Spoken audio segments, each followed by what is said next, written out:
leading to the next issue that's causing problems for the Biden administration here is his own agenda, is a mess. You know, I'm going to go through in more detail in just a moment exactly what is left remaining in the reconciliation bill.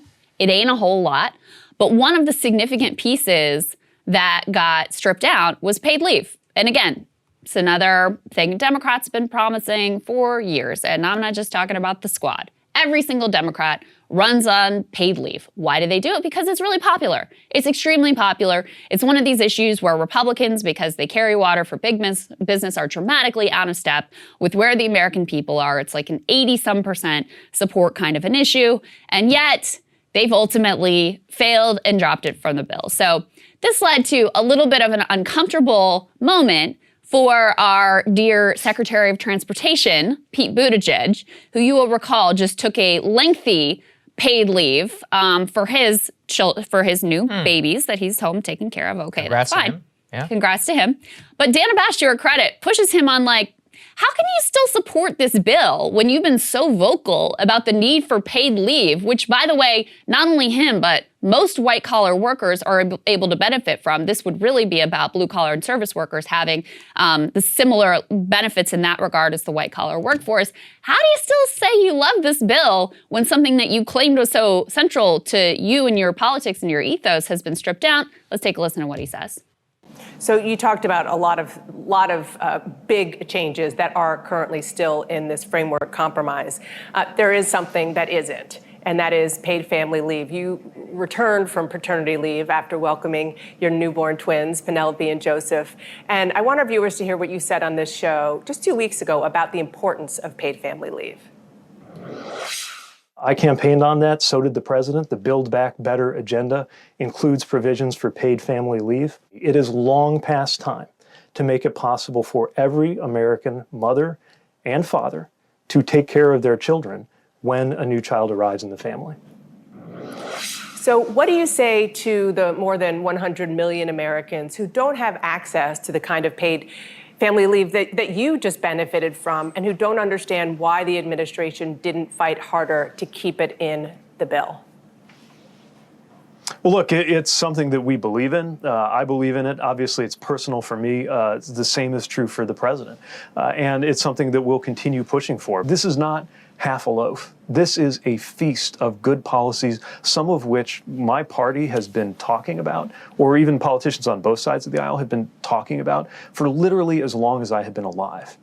And the chance to deliver it is now within our grasp. It is an extraordinary package that is going to make concrete improvements in the lives of every American, and I can't wait to see it done. Obviously, you know, when you put together something this big and this complex, nobody gets everything that they want. The president has been clear about that. I don't think anybody crafting their perfect package in their mind would see it reflected here, because this reflects the input of so many different people.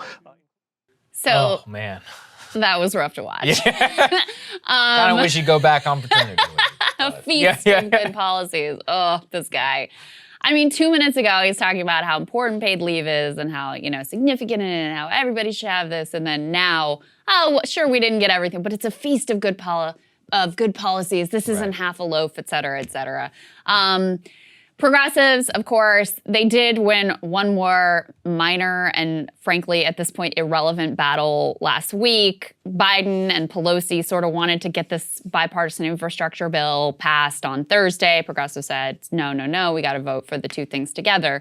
But they overwhelmingly backed this stripped down, like nothing burger of a bill that is left. They're not using the levers that they have whatsoever to make it better, even a little bit. To my knowledge, at least, that's where things stand at this point. I think we have their statement that we can put up there on the screen. Progressives see infrastructure vote this week, so they are thinking that this is all going to get voted on at this point sometime this week. And let's put the CNBC tear sheet up on the screen, because I do think it's really important. Most people don't even know what's in this plan. That's partly Democrats' fault. That's partly the media fault. That's partly because people just don't expect it to really deliver much for their lives. What has been offered in terms of the Biden framework is $1.75 trillion. That is dramatically less than the $6 trillion, which was originally said, or the $4 trillion that Manchin originally said he could be on board with, or the $3.5 trillion that then the pared back version of it, the compromise version. Manchin said he wanted $1.5 trillion. So he basically gets his way on that.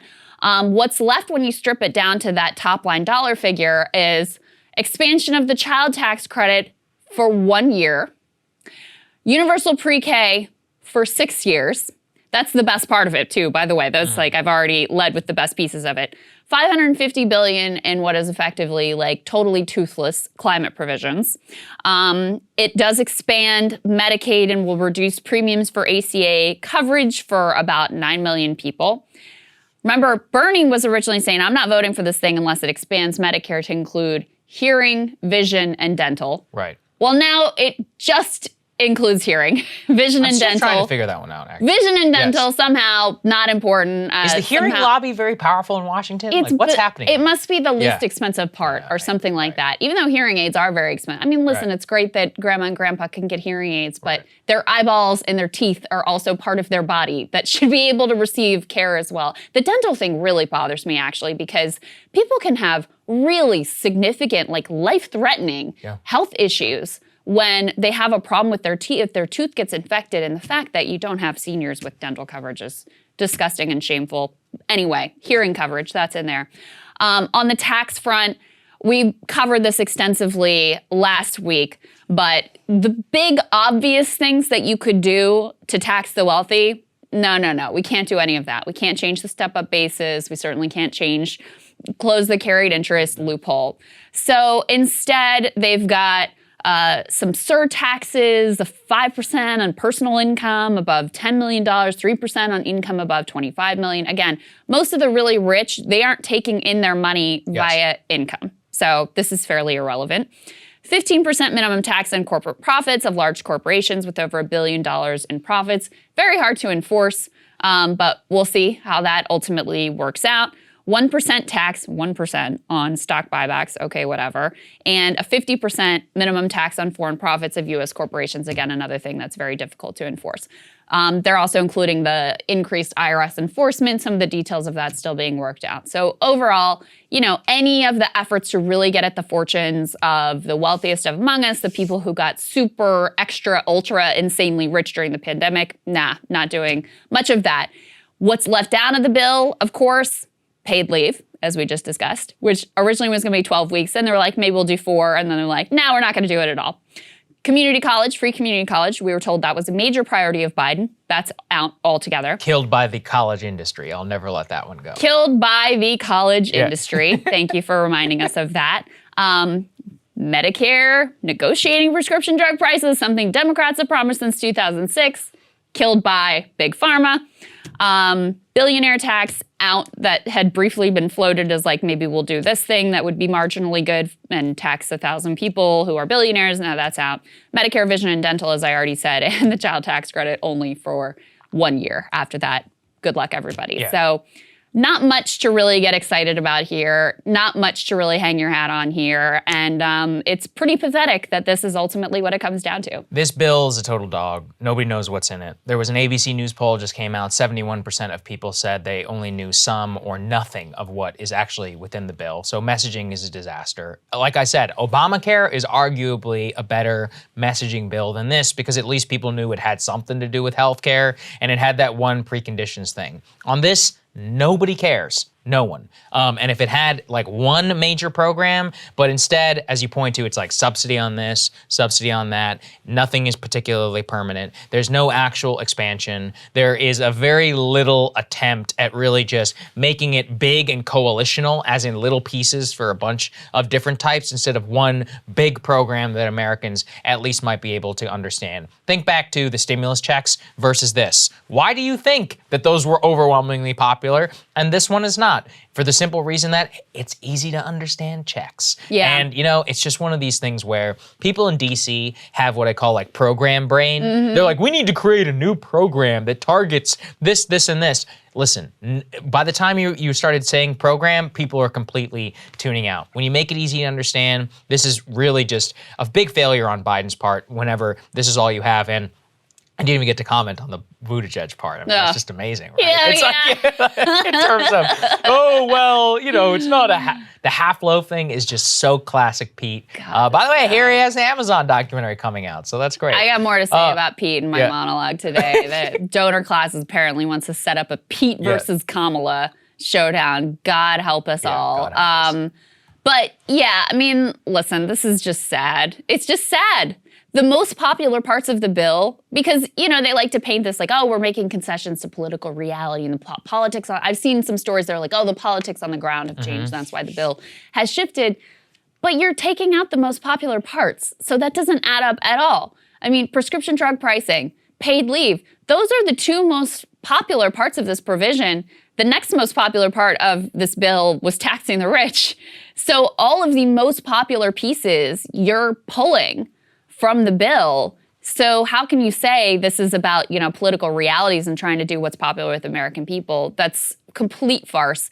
The other thing that I can't get over is like, does no one in this town actually believe in anything? Yeah. Does no one actually have the willingness to fight for something that they've staked their careers on this whole time? I mean, you have politicians, you have people like Kirsten Gillibrand who claimed that paid leave was like their end-all be-all. And, they, of course, when it's stripped out, you don't hear a peep from them. But even more to the point, there are interest groups in DC where paid leave is really central to what they've been advocating for. And it gets pulled out. And again, you barely hear a peep from them. Apparently, the reporting is that Biden has told progressives and others in closed-door meetings, or his administration has, that they're going to keep fighting on paid leave. So don't worry. We're going to get to it later. Just like the $15 minimum wage.